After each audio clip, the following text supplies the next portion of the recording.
Hello viewers, ఆస్టాక్కి స్వాగతం. నా పేరు వంగిపర్పు రవికుమార్, సైకాలజిస్ట్. ఈ రోజులలో అప్పు లేనివాడు ఎవరండి? రైతుకి పంటకి తన ప్రతిఫలం లేక అప్పు మిగులుతోంది. ఒక ఎంప్లాయీకి ఇల్లు కట్టుకొని ఒక కూతురు పెళ్లి చేసుకుంటే అప్పు మిగులుతోంది. కానీ మనం ఒక విద్యార్థికి తన యొక్క విలాసాలకి నాన్న ఇచ్చిన పాకెట్ మనీ కాకుండా ఇతరుల దగ్గర నుంచి తీసుకొని అప్పు మిగులుతోంది. కారణం ఏంటి? అప్పు అనేది ఏంటి? ఒకప్పుడు అప్పు తీసుకోవాలంటే 4 సార్లు ఆలోచించుకొని తీసుకునేవారు. ప్రస్తుతం ఒక పక్కన బ్యాంక్స్ ఏమో మీరు మా దగ్గర ఇంతకు తీసుకోండి ఇవి పెడుతున్నారు. మీకు ఒక విషయం తెలుసా? మన దేశంలో ఎడ్యుకేషన్ లోన్ ఏమో 12%, 13% దాకా ఉంది. అదే ఒక కార్ లోను 7% దీని దాకా తీసుకొని అప్పు తక్కువ ఇస్తున్నారు. అంటే అక్కడ విలాసమైన దానికేమో తక్కువ లోను, జీవితంలో ఉపయోగపడేదానికి ఎక్కువ లోన్ ఇస్తున్నారు. ఇది అదే అప్పే కదా. ఆ విద్యార్థికి నేను బ్యాంకులో నుంచి లోన్ తీసుకొని చదువుకుంటున్నాను అన్నప్పుడు అతను చదువుకునే తీరులో మార్పు వస్తుంది. అదే నన్ను ఎవరో చదివిస్తున్నారన్నప్పుడు నాకు ఇది రావట్లేదు అది రావట్లేదు, అక్కడ పట్టుదల పెరుగుతుంది. రైతు కూడా ఒక ఆలోచించుకోవాల్సింది, నేను అప్పుతో బాధపడుతూ నేను ఆత్మహత్య చేసుకుంటున్నాను అన్న దానికన్నా కూడా నేను ఈ పంటలో ఏ మార్పు చేస్తాను, ఏ పంట పండిస్తే ఏ లాభం అవుతుంది. మనకు ప్రస్తుత సమాజంలో ఏమైపోయిందంటే వేరే వాళ్ళు ఏది పండిస్తే నేను అదే పండించాలనుకుంటున్నామే కానీ పంటలలో మార్పు చేస్తున్నప్పుడు అది కూడా ప్రస్తుతం మనకి టెక్నాలజీ బాగా పెరిగిపోయింది. ఎక్కడ పంపిస్తే మనం ఎక్కడ చేస్తే దీనికి మనం చేసిన పంట దిగుమతికి ఫలితాలు దొరుకుతాయో తెలుసుకోలేకపోతున్నాం. కారణం నాకు విద్య పట్ల కానీ టెక్నాలజీ పట్ల కానీ అవగాహన లేకపోవటం. దాంతో ఏమైపోతుంది, రోజు అన్నం తింటున్నామే కానీ ఆ రైతుని ఎలా చూసుకోవాలో తెలియలేని పరిస్థితిలో ప్రస్తుత మానవ జీవితం గడుస్తోంది. రైతు వెన్నెముక లాంటి మన జీవితానికి చాలామంది చెప్పారు, కానీ మనం ఆ విషయం గురించి ఆలోచించలేకపోతున్నాము. తగిన చర్యలు తీసుకునే లోపల అక్కడ జరిగే ప్రమాదాలు జరుగుతున్నాయి. మూడవది, ఏ రోజైనా సరే చదవవలసిన వయసులో చదవకపోతే నీ జీవితాంతం మిగిలేది అప్పులే మిగులుతాయి. ఇది మనం తెలుసుకోవట్లేదు. ఎక్కడైతే నీళ్లుంటాయో కప్పలన్నీ ఎలా వస్తాయో నీ దగ్గర నాలెడ్జ్ అనే సముద్రము, అంటే విజ్ఞానం అనే సముద్రం నీ దగ్గర ఉన్నప్పుడు అన్నీ నీ దగ్గరకు వస్తాయి, సమకూలంగా ఏర్పడుతుంది. అప్పుడు అప్పులు అనేది ఉండదు. ఇది ఆలోచించవలసింది. మనిషి యొక్క మెదడు కొన్ని వేల ఆలోచనలు ప్రతిరోజు ప్రతిక్షణం వస్తూ ఉంటాయి. కానీ ఆ ఆలోచనలో ఎక్కడెక్కడ మార్పు చేసుకోవాలి, ఎలా మార్పు చేసుకోవాలి? మొట్టమొదటిగా మనకు ఒక అపాయింట్మెంట్ లెటర్ రాగానే మనం ఏమనుకుంటాం? ఆహా, ఈ లెటర్ వచ్చింది, నాకు ఉద్యోగం వచ్చింది ఇది అనుకుంటాం.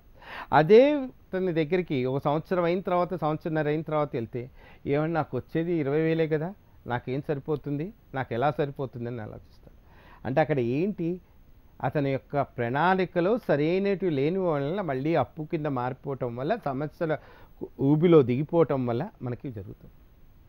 కానీ ఇవన్నీ ఆలోచించుకోవటానికి మనకి జి పుల్లారెడ్డి గారు చాలా పెద్దవాళ్ళు చెప్పారు, నీకు వచ్చేది ₹1 అయితే దాన్ని 4 భాగాలుగా చేసుకో.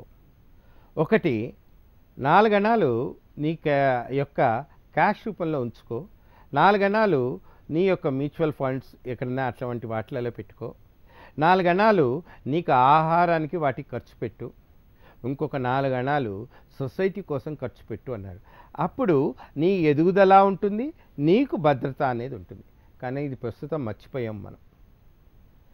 అప్పులో తీసుకోవటం, సమయాన్ని గడుపుకోవటం, తర్వాత ఆ అప్పు గురించి బాధపడుతూ జీవితాంతరం నేనేం కోల్పోతున్నానని అనుకుంటున్నాం. కానీ నేను ఎలా ఎదుగుతున్నాను, నాకు గడిచిపోయిన కాలాన్ని ఎలా అయితే తీసుకురాలేమో బాధపడుతూనే దానిలో ఉండిపోతాం. ఒకప్పుడు మనకి చెరువులు ఉండేవి, నీళ్లు పుష్కలంగా ఉండేవి. చెరువుల తర్వాత బావులు వచ్చాయి, బావుల తర్వాత నల్లాలు వచ్చాయి, నల్లాలు వచ్చిన తర్వాత బోరింగ్ పంప్స్ వచ్చాయి, ప్రస్తుతం మనకు మినరల్ బాటిల్స్ వచ్చాయి. ఏది తగ్గుతోంది? కారణం ఏంటి? దీనికి అనుబంధమైన వాటిని మనం తగ్గించటం వల్ల ఈ పరిస్థితికి వస్తున్నాం. అలాగే జీవితంలో ఆదాయం అనేది కూడా వచ్చినప్పటి నుంచి వాడే విధానం తెలుసుకోగలిగితే ఇది ఏ పుస్తకంలో ఎక్కడా ఉండదండి. జీ ఎప్పుడైనా సరే ఆర్థిక ఇబ్బందులని ఎలా ఎదుర్కోవాలని, ఎలా చేయవాలని మీరు ఆలోచన. ఎప్పుడైతే మధ్యప్రదేశ్లో ఖాళీగా ఉంటుందో ఉత్తరప్రదేశ్ అనేది బాగా పనిచేస్తుంది. చాలామంది దీనికి ఫుల్గా ఇచ్చేసి దీన్ని ఖాళీగా పెట్టడం వల్లే అప్పులు అనేది పెరుగుతుంది. ఆలోచిద్దాం, మార్పు చేద్దాం. ఎప్పుడైతే ఈ అప్పు నుంచి మనిషి బయటపడతాడో మొహం పైన చిరునవ్వు, కళ్ళల్లో ఆనందము, తన చుట్టూ ఉన్న వారితో సంస్కారంగా మాట్లాడటము, ఎవరికైనా కష్టం ఉన్నప్పుడు నేనున్నానని చెప్పి వెళ్ళి సహాయం చేయటం. కానీ ప్రస్తుతం నాకు సమస్య వచ్చినప్పుడు అందరూ వచ్చి పని చేయాలి, ఎదుటి వారికి సమస్య వచ్చినప్పుడు నాకు సమయం లేదని చెప్పేవాళ్ళు ఎక్కువైపోయారు. మా ఇంటికి వస్తే నువ్వేమిస్తావు, మీ ఇంటికి వస్తే నాకేం పెడతావనే ఆలోచనలో పెరగటం వల్ల మనకేం జరుగుతోంది, నువ్వు కూడా ఒక అప్పు అనే ఊబిలో తిరుగుతున్నావు అక్కడ. అంటే అప్పు అంటే ఇక్కడ డబ్బు కాదండి, నీ సంస్కారం అనే అప్పులు. సంస్కారం అనేది ఒకళ్ళు ఇస్తే వచ్చేది కాదు, నీ అంతటా నీకు ఉండాలి. నీ ఎదుగుదలకు నువ్వు కారణం అవ్వాలి, నీ నైపుణ్యతకు నువ్వు మార్గదర్శకుడు మారాలి. ఎప్పుడైతే ఇవన్నీ నువ్వు సక్రమంగా చేసుకుంటావో విజ్ఞాన నిధిగా మారుతావు. అప్పుడు మనం ఏ వరల్డ్ బ్యాంక్ నుంచి ఎక్కడి నుంచి అప్పు తీసుకోవాలి. ఎగ్జాంపుల్ మనం ఏం తీసుకోవాలి, జపాన్ లాంటి చిన్న దేశం అయినా ఈరోజు ఇచ్చే స్థాయిలో ఎక్కడుందో మనకు తెలుసు కదా. మరి మనం ఇంత పెద్ద దేశం, ఇంత జనాభా ఉంది, మనం ఏ స్థాయిలో తీసుకుంటున్నామో ఆలోచించుకోగలచ్చు కదా. ఎప్పుడు మనకి జరుగుతుంది వాళ్ళేమిస్తారు వీళ్ళేమిస్తారు అని అనుకుంటున్నాం. కానీ కెనడీ కానీ లాల్ బహదూర్ శాస్త్రి కానీ వీళ్ళందరూ చెప్పింది, నేను నా దేశానికి ఏమి ఇవ్వగలుగుతున్నాను అనేది ఒకసారి తీసుకుంటే అప్పు ఊబిలో నుంచి మనం ఎంత తొందరగా బయటపడగలం. ఆలోచిద్దాం. ఎదగటమే కాదు కావాల్సింది, నైపుణ్యత కావాలి, ఆస్వాదం కావాలి, మనసుకు ప్రశాంతత కావాలి. అన్నప్పుడు అప్పు ఊబిలో నుంచి ఎలా బయటపడాలి, ఎలా చేయాలి అనేది తెలుసుకుంటే మనం ఎవరి ఆత్మహత్యలు చూడలేం. ప్రస్తుతం ప్రతి వాళ్ళు పరీక్షలు వస్తున్నాయని ఆత్మహత్యలు, లేకపోతే నాకు అప్పులు ఎక్కువైపోయాయని ఆత్మహత్యలు. దీనికి కారణం ఏంటంటే అప్పు అని అనగానే అది ఏదో అవుతుంది. మరి మీరు క్రెడిట్ కార్డు మీద అప్పులు చేసినప్పుడు ఆ రోజు ఆలోచించుకోలేదా? ఎవరి దగ్గరైనా డబ్బు తెచ్చుకున్నప్పుడు ఎప్పుడైతే డబ్బు వ్యవహారం చేతి నుంచి జరుగుతుందో అప్పుడు భయం అనేది ఉంటుంది. మన దగ్గర కార్డు ఉంది కదా అని గీరేసేసి తర్వాత దాన్ని తీర్చలేనప్పుడు అప్పులోకి దిగిపోతున్నప్పుడు మీరు ఎంత ఇది చేస్తున్నారు. ఒక వస్తువు కొనాలన్నప్పుడు నీ దగ్గర డబ్బు ఉన్నప్పుడు కొన్నప్పుడేమో 10 రూపాయలకు వస్తుంది, నువ్వు కార్డు మీద కొన్నప్పుడు అదే వస్తువు 12 నుంచి 13 రూపాయలకు వస్తుంది.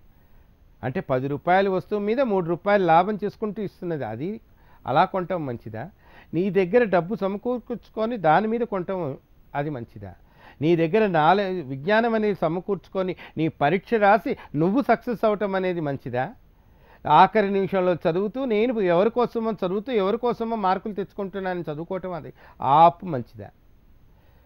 అంటే మనం తెలుసుకోవాల్సింది ఏంటంటే జీవితం అనేది ప్రతిరోజు ఆనందించాలి, కమలంలాగా వికసించాలి, తామర పువ్వులాగా నవ్వాలి. అందుకనే ఆ రోజునాడు ఏ రోజైతే నువ్వు చేస్తుంటాయో తామర పువ్వు వచ్చేది బురదలో నుంచైనా ఆ పువ్వు అందరికీ ఆహ్లాదకరంగా మారుతుంది. నువ్వు కూడా సమస్యల సువ్వులో నుంచి పైకి వచ్చినా దానిలో ఎదుగుదల నీకు కనపడితే అందరికీ నువ్వు మార్గదర్శకగా మారుతావు. ఈ మార్గదర్శకగా మారటానికి కావాల్సింది ఉల్లి వాసన ఉల్లికే, మల్లి వాసన మల్లికే. మరి ఉల్లి వాసనతో ఆనందిందామా అంటే అది ఆరోగ్యానికి కావాలి. మల్లి వాసన కావాలంటే నీకు అనురాగం కావాలి. ఈ రెండిట్లో ఏది కావాలి, ఎప్పుడు కావాలి, ఏది ఎందుకు చేస్తున్నాము, చేసిన దాన్ని ఆ అప్పుని ఎలా తీర్చుకోగలుగుతాము అనేది ఆలోచించుకొని చేసుకుంటే నైపుణ్యత పెరుగుతుంది. నైపుణ్యత పెరిగితే అనుభూతి వస్తుంది. అనుభూతిలో స్వర్గం అనేది కనపడుతూ ఉంటుంది. మరి ఒకసారి మన ఆలోచనకి మన చేస్తున్న తీరుకి ఒకసారి పరిశోధించి చూసుకుంటే అప్పు అనంగానే భయపడకండి. దాన్ని తీర్చగలను, ఎలా తీర్చగలుగుతానన్నప్పుడు ఆ సమస్యలోకి వెళ్ళగలిగి కొంచెం చూడగలిగితే మంచిది. ప్రతిరోజు సమస్య ఉన్నప్పుడు పరిష్కారం వెళ్తుంటే ఆ జీవితం ఆనందకరంగా మారుతుంది. సమస్యలు అనేది ఊబిలోకి దిగిపోయేటట్టు ఉండకూడదు. ఊబిలో నుంచి పైకి వచ్చేటట్టుగా ఉండాలి. ఆలోచించుకొని చేయగలిగితే జీవితంలో గద్ద ఎంత పైకి ఎగిరినా భూమిపైనున్న చిన్న ఎలుకను చూడగలుగుతుంది. నువ్వు భవిష్యత్తును చూడగలిగితే తప్పకుండా మార్పు చేయగలుగుతావు. ఆలోచిద్దాము. ప్రతి వాళ్ళని మనం ఇచ్చేసుకుంటూ మన యొక్క ప్రస్తుత రోజులలో అప్పు అన్న దాని కాకుండా దానిని అప్పు కన్నా కూడా బాధ్యతగా మార్చుకొని, నైపుణ్యతగా మార్చుకొని, విజ్ఞానంగా మార్చుకొని, అనుభూతిగా మార్చుకొని చేస్తే జీవితంలో అప్పుకి ఎవరు భయపడరు. మార్పు జరుగుతుంది.